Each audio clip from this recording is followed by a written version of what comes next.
Okay, ladies and gentlemen, I'm going to show you something a little bit peculiar, something mysterious. So bear with me. I begin with a famous quote from the Laws of Form, which goes as follows. An observer, since he distinguishes the space he occupies, is also a mark. We see now that the first distinction, the mark and the observer, are not only interchangeable, but in the form identical. This is a very beautiful and enigmatic sentence. In science, in physics, we have fields and particles in a universe 13 billion years old, and we've evolved by accident. And in the humanities, we have things, we don't know our origins, we don't know where we came from, we cannot explain causes in history or the arts, we have intuitions, as Croce would have said. And these two worldviews never seem to coexist in the same space, except, and this was why I found years ago Spencer Brown so appealing, they do join in that quotation. So I'd like to try and take it seriously and see in some way the origin of human beings lies in a distinction as opposed to something biological or as opposed to something described in discursive humanity terms. Okay, so I'd like to take this idea seriously as a game, and the way I've done it over the past several years is to try and construct an unmarked state as a thing. So, it's like saying, here's a bottle with a witch in it. I'm going to offer you an unmarked state, and let's see what we can do with it. And my method is to create what I call what I want is a nondescript object, something you can't see. A nondescript object is in fact very difficult. I have got examples, which I'll spare you for the time being. André Breton bought one at the Porte de Clignancourt flea market in 1923. My method has been to make a nondescript set of objects. This is a set of objects about which there is very little to say. In that set of objects, each is camouflaged, they're all different, each is camouflaged among its companions. Now, once I have a nondescript set, what I can do is I can remove one of them. So I make a hole in the nondescript set, and the object is then not the set, but the set is almost invisible. So I've made a distinction between something I can handle, which is equal to its complement, which is almost invisible. I can't, about the absolutely ineffable, there's obviously nothing to say. But I'm going to approach the ineffable as a limit and see what we find there. And my motto for this is to paraphrase Wittgenstein, which is, don't think, look. So there are many ways of doing this. I'm going to show you one instance of a limit of something that can't be perceived. Right. Ha! Click on that again. That's just share. That's it. No, that's the fun of the hybrid. No, try again. Okay, that's irrelevant. That's who I am. The Sheffer stroke. The distinction I'm going to investigate is between describable and indescribable. We're going to look at, and what I'm going to do is get outside language. And of course, philosophers get very angry about this. They say it's impossible. But again, I say, just try. First of all, I want to create something random. And I'm going to do it with a pixelated drawing. It's something you can see. I'm going to create something that you can see. If you want a random, Photoshop is no good. Photoshop is no good anyway, but I always thought it could do random. But when I tried, it let me down. It does dither, which is in fact a subtle kind of path. So here we have some pixelated drawing. That's one pixel. Okay, it's a square. That's 9, 27, 81, 243, 729 pixels. So, and you can see they become more and more expressive. They have greater power as you go down. Oh, there they are.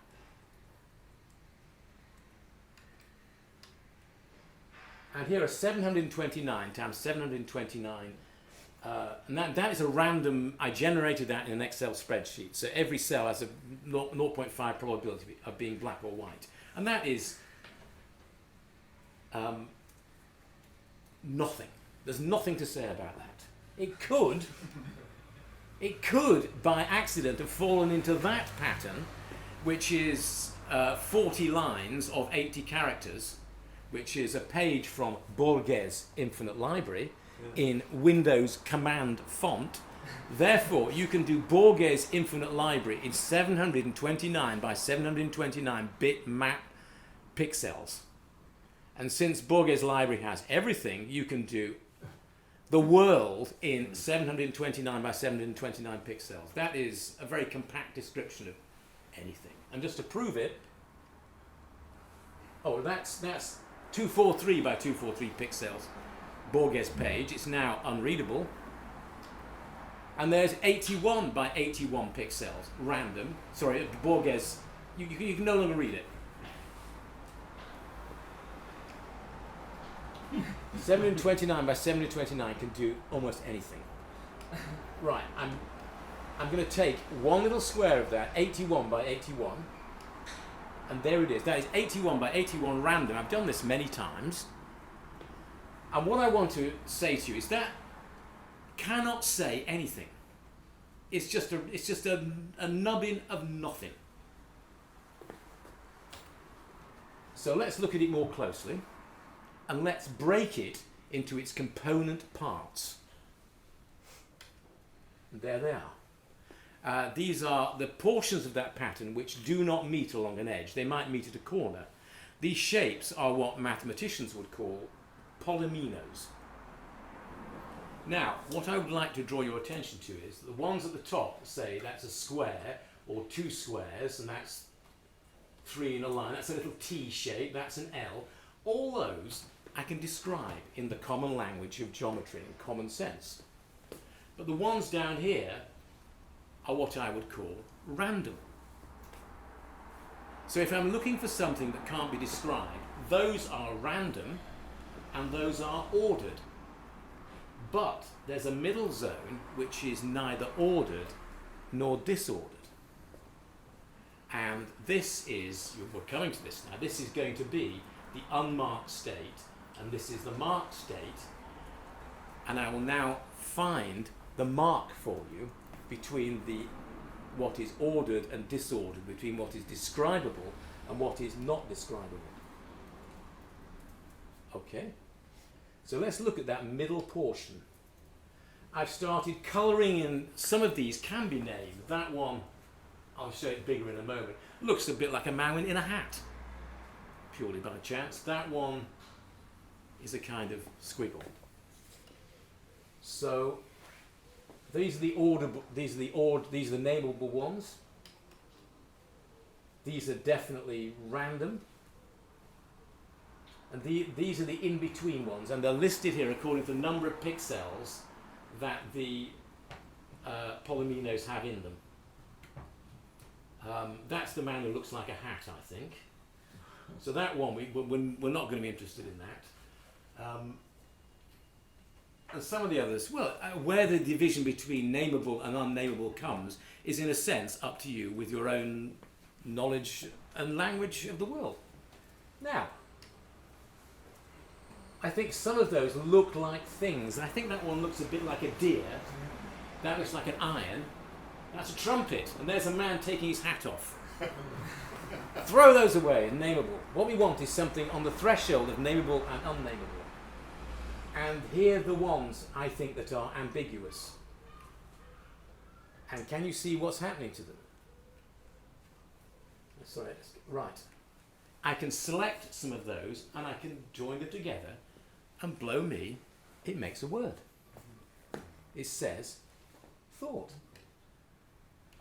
And here's another word I can make out of those things. Now, what I want to show you here, this is the weird thing. If I take the A out of that, that is not a letter A. It's a meaningless squiggle. But it becomes a letter A when I mix it in the word.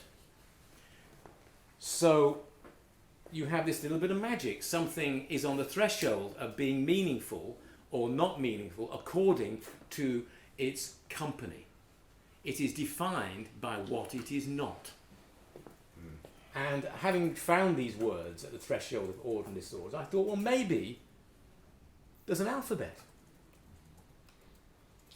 And there it is. That, the red thing there, is the thing in between order and disorder. And I now put it in that form, and there it is. And there's a little alphabet out of that 81 by 81 pixel square. Now, isn't that peculiar? And I thought, well, that can't be right. It's a fluke tip. It's a wrong square. I've got a wrong one. So I did it again. And I got another alphabet from another 81 by 81 pixel square. So we have but what I want you to emphasize is, although that's almost a T, and that's definitely quite a good L, I hope you agree, that occurred by it, all the rest are not really letters, but they come into being letters when they're put in the correct company. The F's pretty good. Yeah, the F's not bad. I think I think the P's pushing it really. Yeah. But it does become a P when you as your mother says, you pick the right friends. You kind of look back and think now that I am the people with whom I mix. Okay, and just to prove it, that is the alphabet, and those are where the shapes occur in the random square. Here drawn in red. Now, isn't that? But I don't see the alphabet there. It's only when you bring them together does the meaning emerge. Those are the two alphabets. So we could, how many 81 by 81 random squares are there? How many fonts are there? Maybe there are an enormous number of 81 by 81 squares. Maybe the number of fonts. You think a font is something very special made by a typographer. Maybe there are billions of them. I think that's it never occurred to me. Letters were first drawn, the printed letters were first carved in steel, I hope you know this, by punch cutters, through a magnifying glass by a man with a tiny chisel. This drawing, which is by Dürer, and we think of letters as having a shape, but Dürer, when he did that drawing, was not designing a letter, he was drawing something that already existed, trying to understand what a letter was. And what I want to put it to you is that a letter is something much more subtle and strange than you might have imagined. It is not a fixed shape at all. It derives its meaning from what it is not. Many people have observed that letters have no essence. You can read it at length in Hofstadter, in the Meta Mathematics book. And he goes on it, in fact he tries to design a font by an algorithm and he can't do it. And you can see why, although he can't see why. But these examples of S's have nothing in common.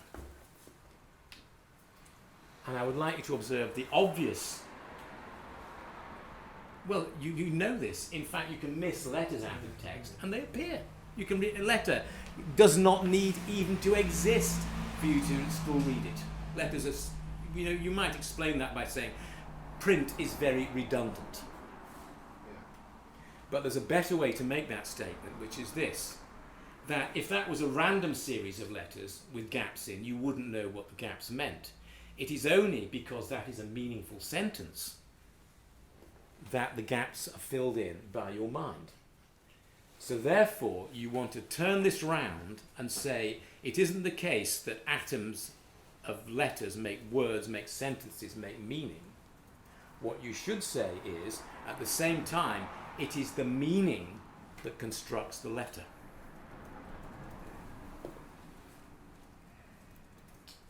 And there is a letter. It occurs in a font, and it occurs in multiple fonts. So, I haven't emphasized this, an alphabet, a font is a nondescript set. At the intersection of two nondescript sets, there is the letter. And it might as well be not there. It comes into and out of existence. It is an oscillating form. So when I speak to you as, well, perhaps when I write to you, because we're doing this visually rather than with phonemes, I am a distinction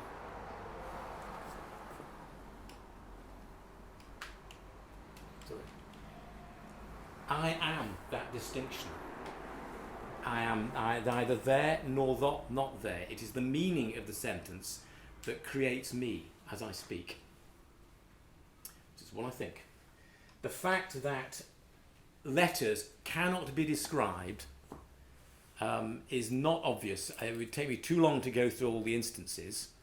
I'll read it in this paper written by me a few years ago called How to Look at a Reading Font, which goes through in tedious detail that there's no pattern to letters whatsoever. They are indescribable objects, even though you know what they are.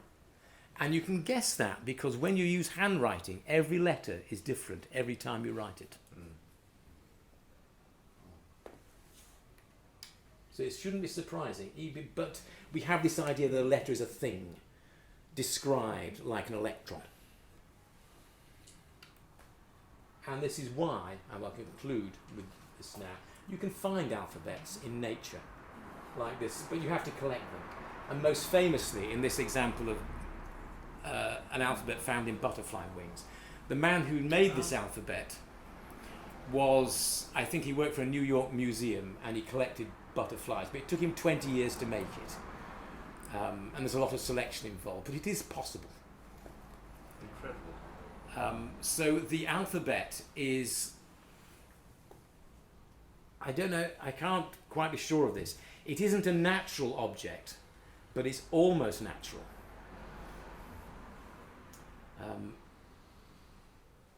And it is in the distinction between something that cannot be described and something that can be described. At that oscillating interface, we find, I will now read the sentence with which I began. An observer, since he distinguishes the space he occupies, is also a mark. We see now that the first distinction, the mark, and the observer are not only interchangeable, but in the form, identical. Thank you.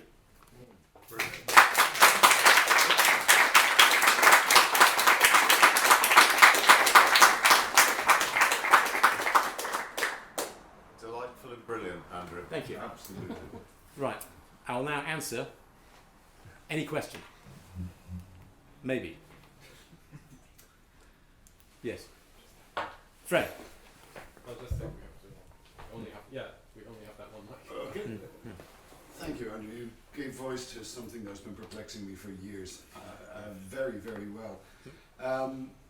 One thing about letters as marks is the obligatoriness of their interpretation. You cannot look at letters in a language written in a language, spell a word written in a language that you are competent in, Yes. and not read the damn thing. You Yes. cannot look at them just as marks.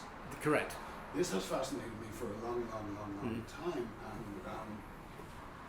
my thoughts on this have gone towards the imprinting, the idea of imprinting at a very, very early age, such that the world, as manifested, acquires a particular kind of texture, becomes saturated with obligatory meaning, as it were, so that you're forced to fall through to meaning all the time.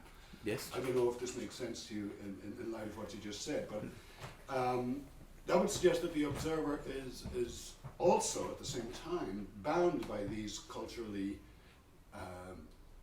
given patterns of Indeed. interpretation. I imagine someone who is Chinese would not see that. Yes, yeah. And I can't see it in Chinese. We see faces in trees. Yeah. We are capable of resolving and imposing a pattern on nature. And we, as Roman alphabet people, what I want to point out is that letters are very close to random. Whereas you think they're structured, you think they're like a kind of classical building in the way that Dürer drew them. But when we write by hand, which incredibly people are forgetting how to do, how can that happen? You are making the mark with your fountain pen. Wow. Thank you. Thank you. Question, there are also some in the chat. Mark. All right. Should we, Yes, please. well, but maybe, I think Leon was the first Mm. with a question in the chat. Leon, do you want to pose your question?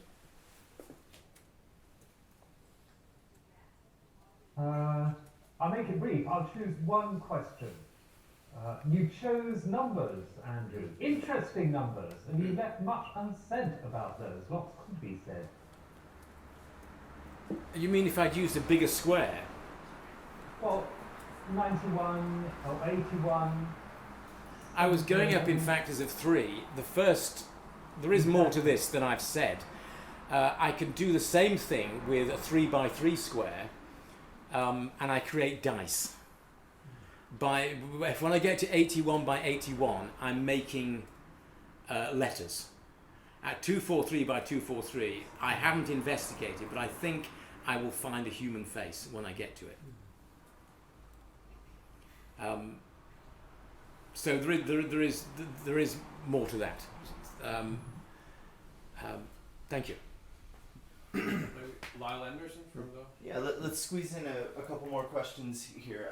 Lyle, do you want to go ahead? Sure. Can you hear me? Yes. Okay. Yeah, the question is, people keep saying that things happen by accident, and I'm trying to figure out where in the process by accident comes in, if it can make a distinction without an intention, and that if everything changes through steps that are only allowed, how do things happen by accident? I think, as Fred was indicating, the world has certain states which are permissible. So the letters represent a set of stable, they're like particles in physics. That we recognize something as random, as one. We recognize things categorically as one or other of these letters, and you can't help do that. Yes, but where does the by accident part come in? Because even if we are given nonsense to read, we can still find meaning in it. If you look in the right place.